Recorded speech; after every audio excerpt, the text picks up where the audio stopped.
Well, greetings and hello there, everyone. It's me, your beloved Star Wars Dad, Nooch Too Good, and today we're going to be taking a look at a lot of the questions I've been getting on videos lately. Unfortunately, you know, the comments have really been rolling. You guys are awesome. So much going on with the comments and videos. And back in the day, I would reply to every comment or most of the comments and have some good conversations and maybe get bent because people, you know, at 1 out of every 100 comments is somebody saying something nasty, whatever. But I just haven't had the time to do it lately because you guys are so active with comments.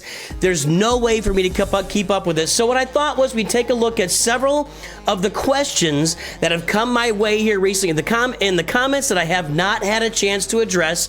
And we're going to start right here with, if you did the Hyperdrive bundle, would the farming plan still be the same? That's from Josh Bryden 7251. And Josh, the answer is yes. You know, we look at the Nooch 2 Perfect farming guide that I'm now farming.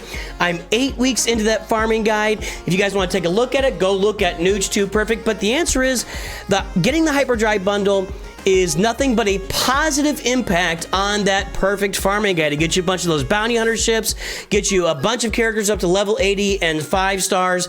It accelerates your journey and also with a bunch of gear, a bunch of energy, a bunch of Zetas, a bunch of Kyrotech. Everything is good with the Hyperdrive bundle, but it does not change the farming guide even one bit. I would just say it just pushes it forward for you, so congratulations, you're ahead of me. And the next question here from Riley Ado. I always get these wrong. Riley Ado, okay. How do you tell if they make a team? So this is for the video, the first 5 teams everybody should farm in 2025. You know, I really stand by this. I think these are the first 5 teams for everybody. How do you tell if they make a team? Well, we can start with a team like the Geonosians, where if you pull up and you sort by Geonosian in the game, you only get 5 of them. And guess what? Those 5 make a team. And guess what? There's only 1 leader ability among them. It's a pretty easy to see they make a team. But then you get a couple of characters like Master Qui-Gon and Padawan Obi-Wan, and early in the game you should definitely farm them. You want to get them up and running for the Duel of the Fates assault battle. But where do they fit as a team? They're not really, you know, until you get Queen Amidala on your roster, which is going to be a while if you're a new player or have even an early game account. It's going to be a minute because you got to get to Proving Grounds, you got to unlock her unless you go out there and buy her somehow. So in the meantime, you know, these are Galactic Republic Jedi, so let's find Galactic Republic Jedi teams to put them on.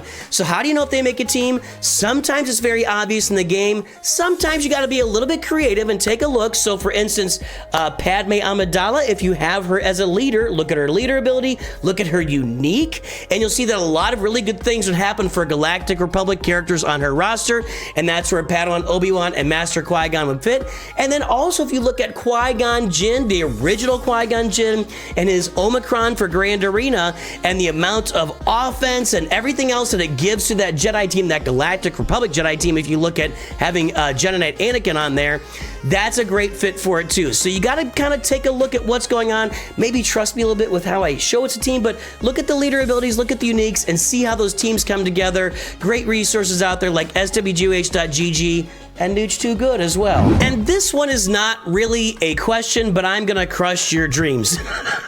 Sorry, Girl Skateboard Company. I hope in November they release all the Lightspeed bundles ever released? Question mark. I guess it is a question. There's a question mark, whether it's worded as a question or not. And that's kind of strange. It's like a sentence with a question mark at the end. The answer is no. The answer is no. They're not gonna.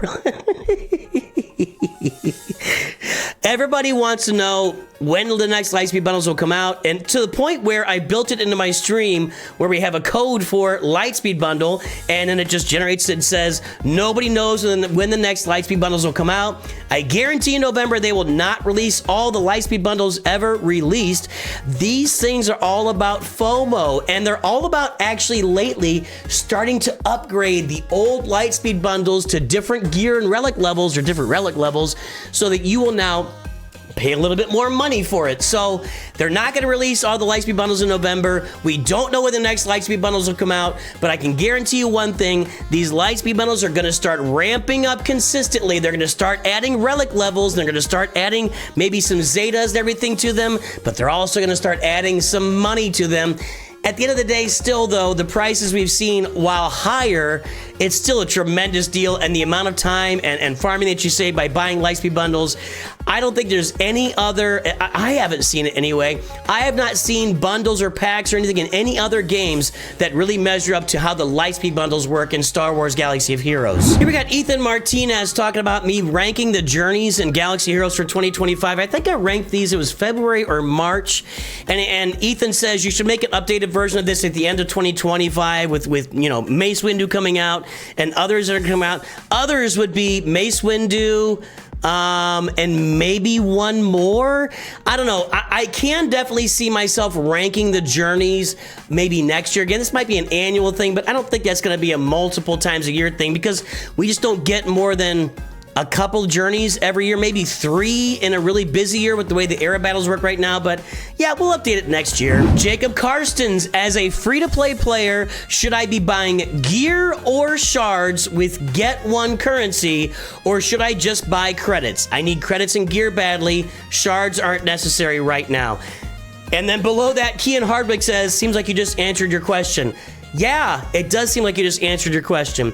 I'm going to say about Get One currency, Guild Event Token 1 currency. I generally think that if you look at the long-term aspect of the game, it should be spent 99% on gear and on the Gear 12 finishing gear, like the Mark 6 Athleta med packs, the Mark 7 stun guns. Mostly on those Gear 12 finishing gear.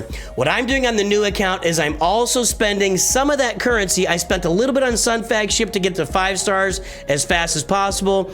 I am now spending some of it every now and then when I see it on Imperial Super Commando just to get him to 7 stars as fast as possible. Part of that's for me as a content creator because as soon as I get Imperial Super Commando to 7 stars, we are going to play test the Forest Moon Assault battle at maximum low gear levels to see exactly what it takes to get through Challenge Tier 3 of that assault battle. So that's part of why I'm doing that. You as a player, should you be using that Get One currency for character shards? Probably not. It's best fitted for that gear, but honestly, at the beginning of the game, every now and then, using it for a ship or using it for some character shards to get yourself a little bit ahead, you'll be okay. Eventually, after 3-4 months or whatever, you'll have all your stuff done and you'll be looking at just Gear 12 finishers with your Get One currency. And Wampa too, I think, right? Yeah, Wampa shards, General Skywalker shards or gas, Malik shards. Best usage for that is your Mark II raid currency, but it can also be farmed with Get One, and that's a really good usage of that Get One. Here's a question I actually answered in chat. Gino Torino on the same video, the why 8 weeks free to play. I get a lot of questions on these, you know, these Nuge 2 Perfect updates because that's what people are looking for. You know, people are starting the game, following the guide, and want to see what's going on. Hi, I started playing 2 weeks ago. I haven't played before. Your videos are very helpful. Thank you. Question, why do you have health mods on your geos? Is it because there's a lot of them at the beginning, or is it related to ships? I did answer it. I said health mods are the most common, and I have a few more than anything else at this point of the game. I would say this also in regards to mods. Yes, throughout the game, you are given a lot of health mods. You know, Smugglers Run 2, other Ground War, you get a lot of health mods. You get a lot of health mods generally throughout the game. If you're going to default to something and you don't know what to put on a character, health mods is not a bad way to go. But looking at a free-to-play account that's 8 weeks into the game and judging it by the types of mods and the characters is a little bit rough because you just don't have a lot of variety and different kinds of mods. You haven't leveled up on. I'm working on my mods, but there's a lot of work left to be done. So the reason there's health mods in my geos is because one, I don't have a lot of mods available. 2, I need mods on my Geo Soldier, Sunfac, and Geo Spy because I'm using those ships, and those ships are better with 5-dot mods on them. 3, I don't really have Geobrood Alpha and Poggle ready to go yet. Not really very close. I'm like a month away from that. So I'm not too worried about, like, Geospy really should have a crit damage or offense set on him. But I'm not too worried about it right now because until I get Geobrood Alpha up and running and Poggle also, but mainly Geobrood Alpha, I don't have a Geonosian team that's functional in Grand Arena or any other game mode. So the mods are not all that important right now, but having mods on my crew members That is important, and I just burped in the middle of that sentence. Sorry about that. Here's Holden 811 watching the Perfect Farming Guide Part 1. So the only issue I have, only all caps, so we can, you know, being professional, is how to farm. I get the order you say is best, that's not the issue, but what way do I go about farming said characters? Like, am I only farming that particular team at a time? Am I farming multiple teams at the same time? That's what gets me. Granted, I'm further ahead than the beginning, having bought Lightspeed bundles, which has come back to haunt me. Oh dear. Currently working on Executor. It's taking its toll, but I'm like 92% there. This is why I do the journeys and I bring out weekly updates, so you can see while I'm following this farming path that I laid out, that I am farming it myself. And you can see that right now I'm farming up all these character shards first, and as I get the character shards farmed, then I'll transition over to farming gear after that. So, and in addition to that, places to farm, we're gonna have some more content on this kind of stuff in the coming days and weeks and months. I got an idea for a new series, but how to farm, it's a great question. I just recommend watching me do it and seeing how I do it. I'm gonna shard up all these teams, and then I'm gonna work on getting them geared up after that and along the way.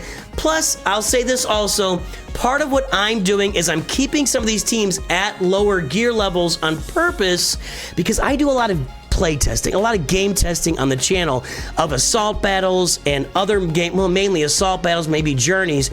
So sometimes you don't want to do exactly what I'm doing because I'm waiting on gear levels. Like, for instance, right now I have Captain Rex. I could take him up a gear level or 2, which would be great for my team in multiple game modes, but I want to save it at low gear levels so we can do some testing of military might and secrets and shadows when I get them all to 7 stars. So maybe not do as I do here, and but you generally want to be gearing up one team at a time after you farm them all to 7 stars. A Mamma Mia casual, Lord Vader Lightspeed bundle.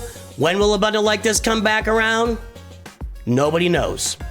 Period.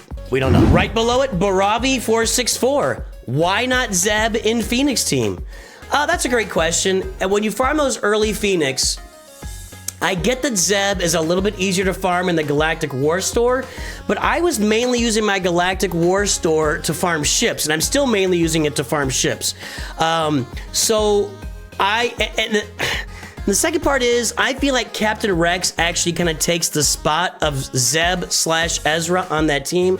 You could use Zeb in place of Sabine. A lot of people love Zeb. If you get a daze on a character and he hits him with the basic, he stuns him.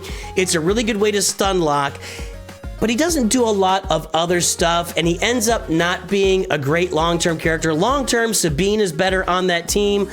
But you know what? If you want to farm Zeb, you want to put him on your Phoenix team, and as long as you got Captain Rex, you will have success with Zeb, and it won't hurt you. The main place it'll hurt you is farming him in Galactic War instead of farming some of those ships that you need early on, because those ships, man, ships are brutal to farm. That's why I stick with mostly ships in there. Garcia Ortiz Miguel Angel. Is it possible to have this power? This is in my short, I Am the Mod King, where I'm just rolling. Is it not showing the titles over there? That's interesting. This is the short, I'm the Mod King, where I pulled up a gray mod. I rolled speed 4, I think it was 5 times in a row I rolled speed. Is it possible to have this power? Not from a Jedi. SSJ Trunks 90, talking about Big Meech's roster where he sold all but 8 of his mods. What's better, bad mods or no mods? Lucios Lucroix says bad mods is way better than no mods in your account. Icy Tucano, Icy Tucanoli? I see 2 cannoli. Leave the gun, take the cannoli. Agreed. Nooch too good. Agreed. Bad mods is better than no mods. You've seen me do it before. You take what you got. You start at the top. You make sure your best characters and the teams you use the most are modded really well. And on down the road, you just mod them more poorly. And then you filter in your good mods. You get a great mod. You put it on your best teams and you filter their good mods down to, it's just a filtering process as you get better mods on the roster. All right, Paul Mayon. And another one. I guess there's a question from me previously, but do you only level gear abilities as you need them?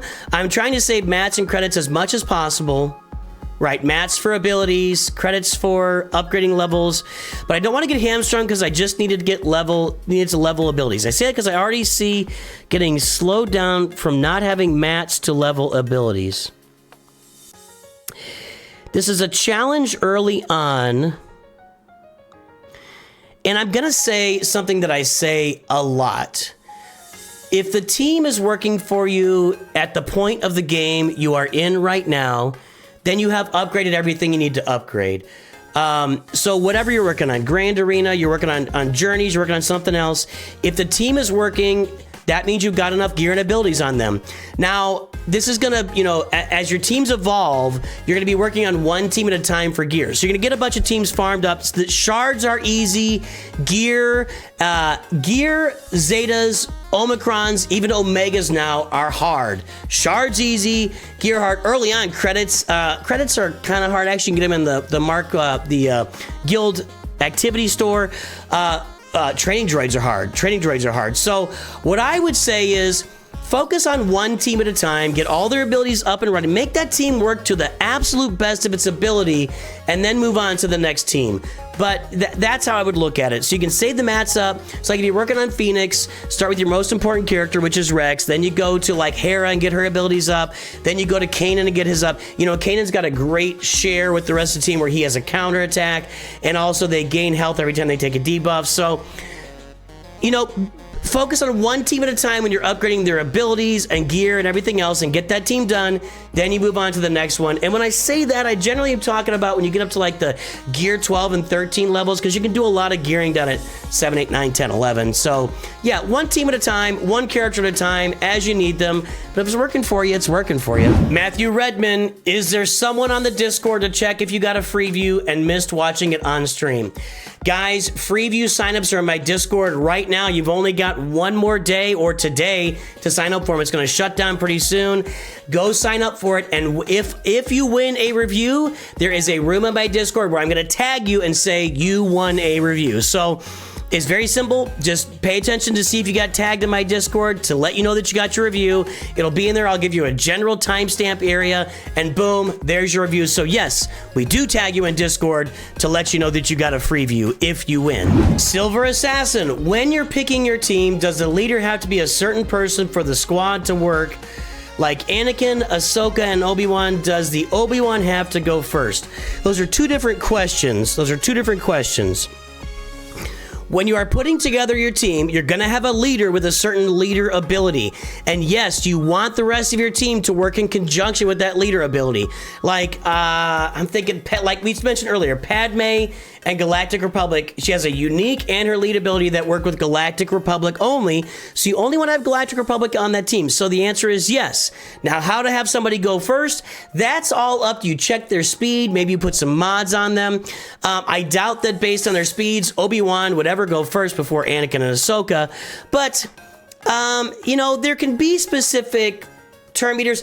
I don't think early, I don't feel like there's really important turn meter or specific speeds to look for until you get to the end game.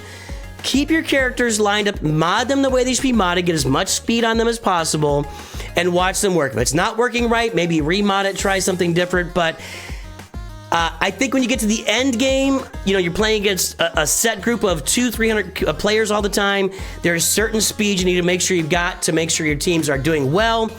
In the new, early, mid, even late game, it's not as much of a concern. You just want to make sure your characters are modded properly and generally get as much speed on them as possible, if that helps. But yes, leader abilities do matter on your teams. We'll do a couple more. Mick Rabe, when I said the first set of Hondo requirements, definitely don't like the pay-to-play aspect they strongly are starting to implement in the game. Wrong direction, in my opinion.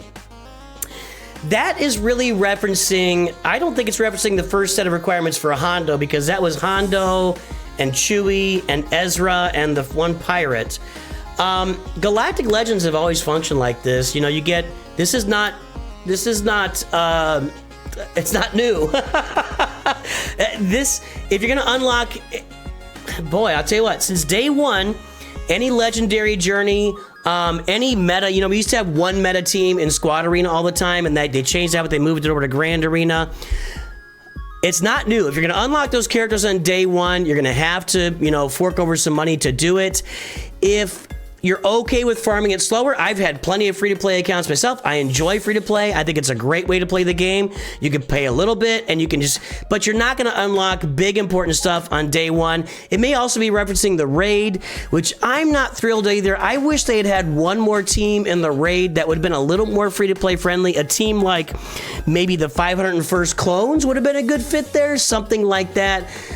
It is unfortunate, but yeah, the raid is full of like new characters and characters most people aren't going to have at this point of the game. And final question here from Moonvade. It might be Moonvader, but just maybe Moonvade. Are they really going to have Maz Kanata, spelled wrong, or SM33, I call him Smee, be requirements for Hondo? I'm thinking about going for him, buying Marquise, because I really love him as a character, but I just unlocked Hard Conquest, and my best teams are Dr. Afra, SLKR, and Ray. Can I even unlock Maz Kanata or Smee, or am I just going to be wasting money on something I can never get? If you just unlocked Hard Conquest, SM33 is going to be a really difficult climb for you, and even Maz Kanata, at the early stages of Conquest, the only shot you might have would be buy the Conquest Pass Plus, or the Conquest Pass Plus, that would get you a bunch of extra shards of Maz Kanata and SM33 along the way. That would be your best shot to get those two characters immediately. I want you to be aware that if you're at this point of the game, you know, these new Galactic Legends, when you had a Conquest or Proving Grounds character in Commander Ahsoka, required for Galactic Legend Ahsoka. You had for Leviathan, the same thing, had those requirements for Leviathan. I'm trying to think of Leia didn't have any I don't think so, any Conquest requirements. So it is looking like they're going to be Conquest requirements, and this is a very recent Conquest requirement for Hondo Ohnaka. So they will be required. Yes, they told us they will be required. They've already said that. The best way you're going to get that done, if you're at this point of the game, is to buy the Conquest Pass Plus. I'm not advising that one way or another. I don't ever advise somebody to spend money or not spend money. I don't know your personal financial situation. It is, the Conquest Pass Plus is it 20 bucks or 30? I think it's 30 bucks for Conquest. So that'll get you a bunch of extra shards. It'll bump up your chest too, I think. So it'll help you in Conquest to get extra shards. You'll also be able to play Proving Grounds twice, which doesn't help you with Maz Kanata and SM33, but maybe get some old Proving Grounds characters a little faster as well. So yes, they will be required. I can't guarantee you'll get them to where they need to be, even by buying the Proving Conquest Pass Plus. The other thing to note is that you're going to need a lot of gear and Zetas and mods and Omicrons for all those new characters, so keep that in mind as you're pushing your way through. And there you go, answering, I guess we could call this a grab bag, or what's the pull questions, answering the question box, answering the viewer questions, whatever. I'm gonna do this, maybe we'll do this on a weekly basis. I'm not sure. Do you guys like this? Is this useful? Is it helping you out? Anyway, there you go. Not much time for me to go in comments. I hadn't seen several of these. I had not seen them until I scrolled through right here. Everybody, thanks for all your questions and comments on the channel. I appreciate you. And always remember, Nooch too good.